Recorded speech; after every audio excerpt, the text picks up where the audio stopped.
Hello friends, how are you? Fine. I also am fine. So, shall we start? Let's start.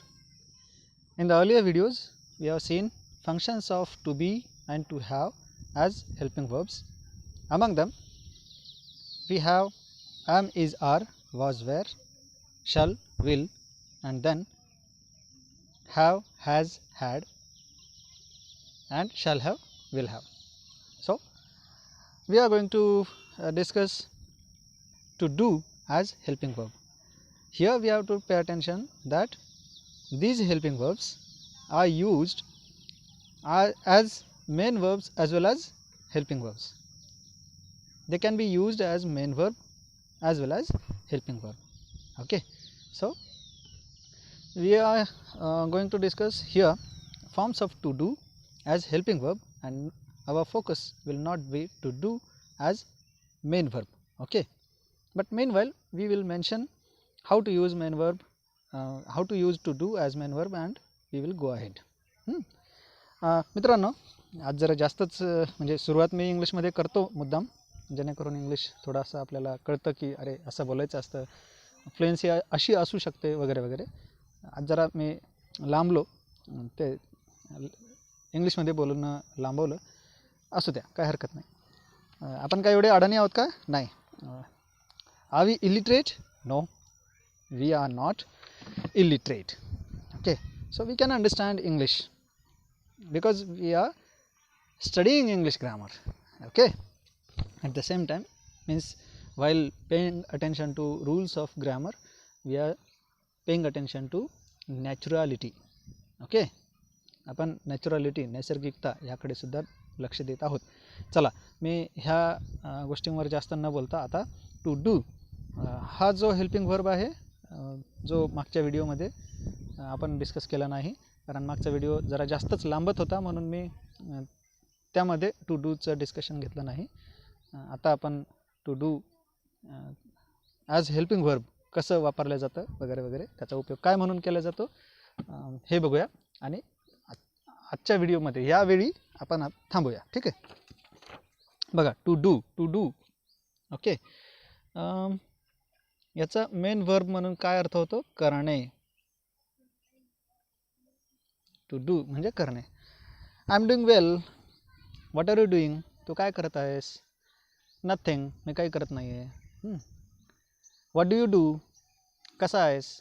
What do you डूचा अर्थ कसा आहेस असा सुद्धा होतो, किंवा काय करतोयस असा सुद्धा होतो. Nothing, fine. आपण त्याचं उत्तर देऊ शकतो फाईन. म्हणजे एकमेकांना भेटल्यावर आपण म्हणतो ना हाय, हॅलो, हाव आर यू. तर त्या बदल्यात आपण असे म्हणू शकतो, त्याशिवाय असे म्हणू शकतो की hi, how are you, how do you do. Hi, how do you do. आपण त्याचं उत्तर असंही देऊ शकतो, हाऊ डू यू डू. म्हणजे तो म्हटला कसं आहे, बरं आहे ना, आपण म्हणतो हां बरं आहे, तुझं कसं काय. प्रश्न विचारला, काय चाललं आहे? काय नाही. तुझं कसं काय चाललं आहे? आपण असं परत प्रश्न विचारतो, तसं हाऊ डू यू डूचं उत्तर हाऊ डू यू डू असू शकतं. ते झालं मेन वर्बमध्ये, सॉरी हेल्पिंग वर्बमध्ये. पण त्याचा अर्थ टू डू असा स्ट्रिक्टली न घेता वेगळ्या वेगळ्या अर्थानं आपण टू डू वापरत असतो. डूचे फॉर्म्स कोणते आहेत आपण इथं बघितले?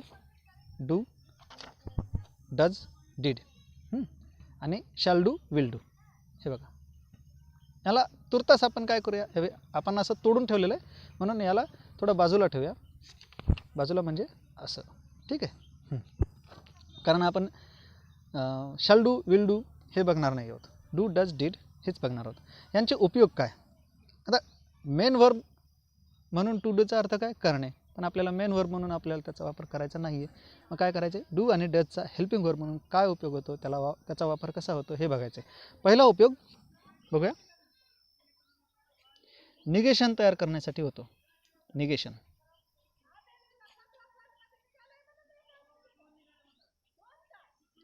निगेशन म्हणजे काय? नकार करण्यासाठी. आता नकारचा विरुद्धार्थी शब्द काय? होकार. हां, नकारार्थी वाक्य म्हणजे निगेटिव्ह सेंटेन्स, आणि होकारार्थी म्हणजे अफर्मेटिव्ह. अफर्मेटिव्ह म्हणजे होकारार्थी, निगेटिव्ह नकारार्थी. हे तुमच्या लक्षात आलं? चला, सरासरी आपण काय करत असतो इंग्लिशमध्ये आणि मराठीमध्ये सुद्धा होकारार्थी वाक्य अफर्मेटिव्ह सेंटेन्सेस आपण लिहित असतो.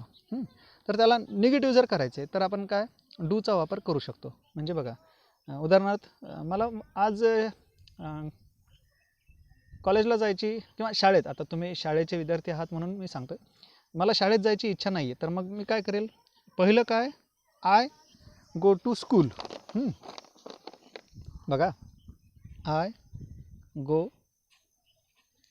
To school, I go to school, मी शाळेत जातो. याचा नकार काय होईल, मी शाळेत जात नाही. मी शाळेत जात नाही, तर याला निगेटिव्ह करायचं ना. हां, तर कसं काय करायचं, I go not to school असं म्हणायचं का, नाही. I not go to school असं म्हणायचं का, नाही. I go to school not असं म्हणायचं का, नाही. Not I go to school, नाही. मग कसं करायचं, तर ते असं करायचं. बघा आय हे जे मेन वर्ब आहे, आता यामध्ये आपल्याला काय करावं लागेल, पहिल्यांदा सब्जेक्ट आणि मेन वर्ब आपल्याला बघून घ्यावं लागेल. मेन वर्ब कोणता आहे, गो, सब्जेक्ट आय, टू स्कूल, हे तर प्रेडिकेट आहे. प्रेडिकेट म्हणजे बाकीचे शब्द जे वाक्याच्या उत्तरार्धामध्ये येतात, वाक्यासोबत जोडलेले असतात ते. मी होईल तेवढं सोप्या भाषेत सांगण्याचा प्रयत्न करतो आहे. त्यामुळं असं म्हणू नका की सर डिक्शनरीमध्ये वेगळंच आहे, तुम्ही वेगळंच सांगितलं. वेगळं असू शकतं. English is very funny language, it is said, and it is to some extent or great extent positive, truth, real, actual. कसं काय ते खरं आहे, कसं काय बऱ्याच मर्यादेपर्यंत खरं आहे. कसं काय, कारण इंग्लिशमधले बरेच शब्द वेगवेगळे अर्थ घेऊन असतात. एकाच शब्दाला बरेच अर्थ असतात, असू शकतात. जसं बँक आहे. हां बघा, बँक म्हणजे काय, बँक म्हणजे काय, अशी संस्था की जिथे पैशाचा व्यवहार होतो. अन इन्स्टिट्यूशन वेअर फिनान्शियल और monetary transactions are taking place, और an institution where monetary transactions take place. Bank म्हणजे आपण ज्या बँकेला पाहतो, State Bank of India, Bank of Baroda, Bank of India वगैरे वगैरे. दुसरा काय अर्थ होतो BANKचा, दुसरा काय अर्थ होतो, बँक म्हणजे काठ, नदीचा काठ. Banks of river, banks of Ganga, banks of Godavari, नदीचा काठ. लक्षात येत आहे. आणि बँक ह्या शब्दाचा तिसरा अर्थ काय होईल, विश्वास, BANK. आणि हे कुठं लिहिलेलं असतं, हे बँकेत लिहिलेलं असतं. ज्या बँकेला आपण जाणतो ना BANK, state Bank of India वगैरे वगैरे असतात ना, तर तिथं गेल्यावर तिथं कुठेतरी लिहिलेलं असतं बँक विद काय असं काहीतरी असतं बघा, मला नक्की आठवत नाही. वी नाही, bank with us, we bank you. हां हां हां, हे असं असतं, we bank you, bank with us. म्हणजे आम्ही तुम्हाला काय करतो, बँक, वी बँक यू म्हणजे आम्ही तुम्हाला पैसा पुरवठा करतो किंवा पैशाच्या देवघेवीकडे बघतो तुमच्या, आणि तुम्ही काय करा, आमच्यावर विश्वास ठेवा. म्हणजे त्यासाठी आम्ही पात्र आहोत. We bank you, bank with us. आम्ही तुमच्यावर विश्वास ठेवतो, तुमचा विश्वास संपादन करतो. तुम्ही आमच्यासोबत बँकेचे म्हणजे अर्थ म्हणजे पैशाचे व्यवहार करा, पैशाच्या देवघेवीचे व्यवहार तुमचे आम्ही बघतो, आणि तुम्ही आमच्यावर विश्वास ठेवा, आम्ही तुमच्या विश्वासाला पात्र ठरू. असं काहीतरी ते एक म्हण असतं, म्हणजे ते एक मोठं असतं, मॅक्झिम असते. ते बरेच स्कॉलर्स असतात, ते स्कॉलर्स तयार करत असतात ह्या अशा लाईन्स. त्याला काय म्हणतात, जिंगल म्हणतात. तर ते जिंगल तयार करणारे भरपूर म्हणजे कसलेले कलाकार असतात. त्याकडे नाही जाऊया आपण. पण मला एवढंच सांगायचं आहे की English is multiple meaning language. So here we come back to our point. असं असू शकतं की एका शब्दाला अनेक अर्थ असू शकतात. मी एका अर्थाने कोणता शब्द घेतलेला असू शकतो. चला, आय गो टू स्कूल, याला निगेटिव्ह कसं करायचं.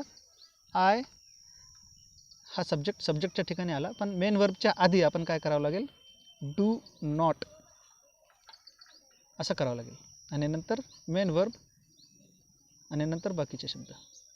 I do not go to school. आता समजा ह्या कर्त्याच्या ठिकाणी आपण ही घेतला तर काय होईल, म्हणजे ही गोज टू स्कूल असं होईल ना. He goes to school. मग आपल्याला काय होईल, आपल्याला काय करावं लागेल, तर असं म्हणता येईल का, he do not goes to school असं म्हणावं लागेल का, नाही, he does not go to school.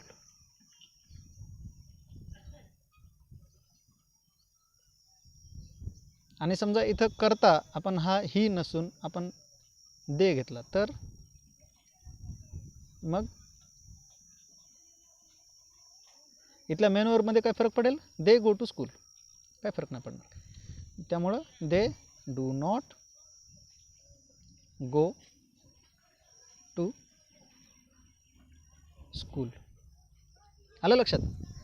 असं निगेशन बनवण्यासाठी डू डज डू म्हणजे डू डजचे फॉर्म्स आपण वापरतो. समजा इथं असेल आय वेंट टू स्कूल, मी शाळेत गेलो. मी शाळेत गेलो नाही, I did not go to school.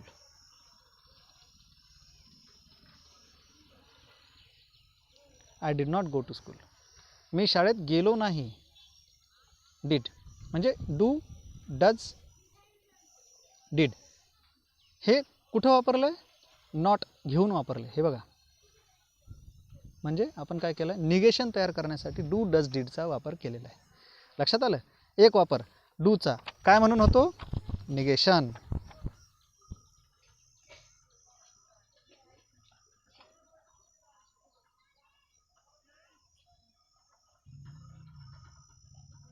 दुसरा वापर काय होतो, क्वेश्चन तयार करण्यासाठी, म्हणजे इंटरोगेटिव्ह सेंटेन्स तयार करण्यासाठी, इंट्रॉगेशन तयार करण्यासाठी. इंट्रॉगेट आपण म्हणतो ना, ही इज इंट्रॉगेटिंग मी, म्हणजे तो मला प्रश्न करतोय. ही इज आस्किंग क्वेश्चन मी, तो मला प्रश्न विचारतोय असं. ठीक आहे. इंट्रॉगेशन कसं काय, समजा आता आपण असं म्हणूया, आय स्टडी हिअर, मी इथे अभ्यास करतो. ठीक आहे, मी इथे अभ्यास करतो. याचा प्रश्न काय होईल, मी इथे अभ्यास करतो का,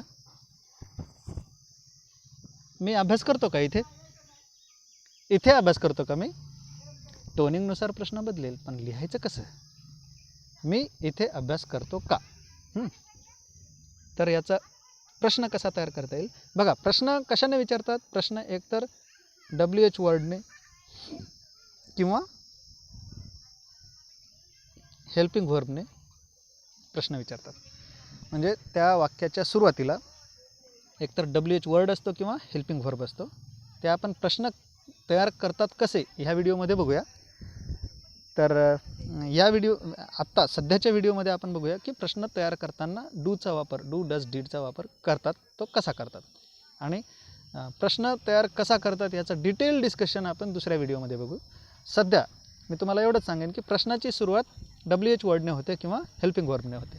तर हेल्पिंग व्हर्ब आपल्याला माहीत आहे, डू टू डू हे हेल्पिंग व्हर्ब आहे, म्हणजे डू डज डीड हे हेल्पिंग व्हर्ब असू शकतात, आहेत. आणि शॅल डू विल डूसुद्धा आहेत. लक्षात येत आहे. हां, इथं डू आहे का या वाक्यात, नाही. तर याचा जर प्रश्न तयार करायचा, निगेशन तयार करायचं असलं तरी आपल्याला डू घ्यावं लागेल, आणि प्रश्न तयार करायचा असेल तरी आपल्याला डूचा फॉर्म घ्यावा लागेल. इथं आय आहे, इथं SES लागलेलं नाही, म्हणून आपण काय करूयात, डू घेऊ. जर समजा इथं ही असेल, ही शी इट, तर आपण डज घेतलं असतं. आणि हा मेन व्हर्ब जर भूतकाळात असला तर आपण डीड घेतला असता. बघूया, आय स्टडी हेअर, त्याचा प्रश्न काय होईल, डू आय स्टडी हिअर.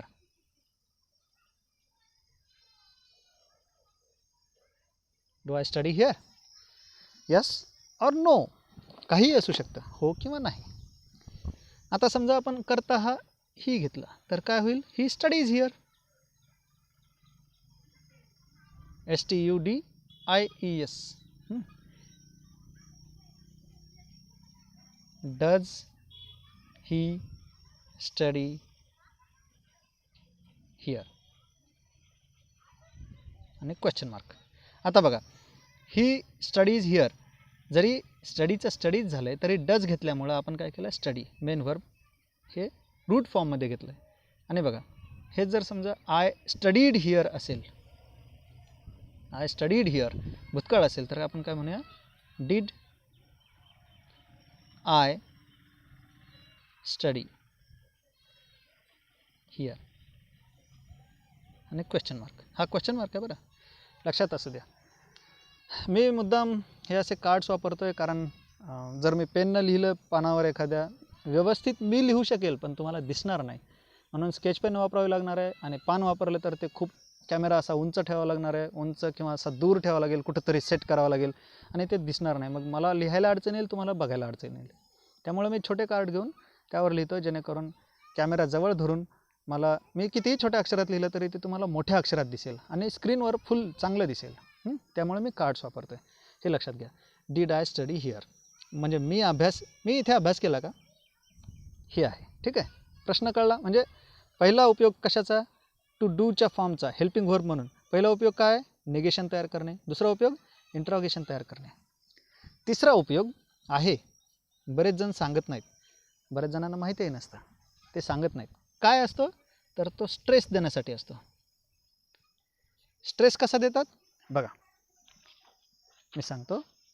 समजा एखादं वाक्य म्हणजे तुम्हाला म्हणजे तुमच्यापैकी बरेच जण व्हॉट्सअप वगैरे वापरत असतील, टेक्स्ट मेसेजेस आई वडील किंवा भाऊ बहीण यांचे वाचले असतील तुम्ही, तर त्यामध्ये असतं कोणाचं तरी लग्न असतं, कोणाचं तरी बड्डे असतं, पार्टी असते. त्या पार्टीमध्ये तुम्हाला येण्याचं आमंत्रण असतं, तिथं लिहिलेलं असतं birthday party, invitation, birthday party at 11 AM on 21st of this month, please do come. आता बघा ते शेवटचं वाक्य मी लिहितो, प्लीज डू कम,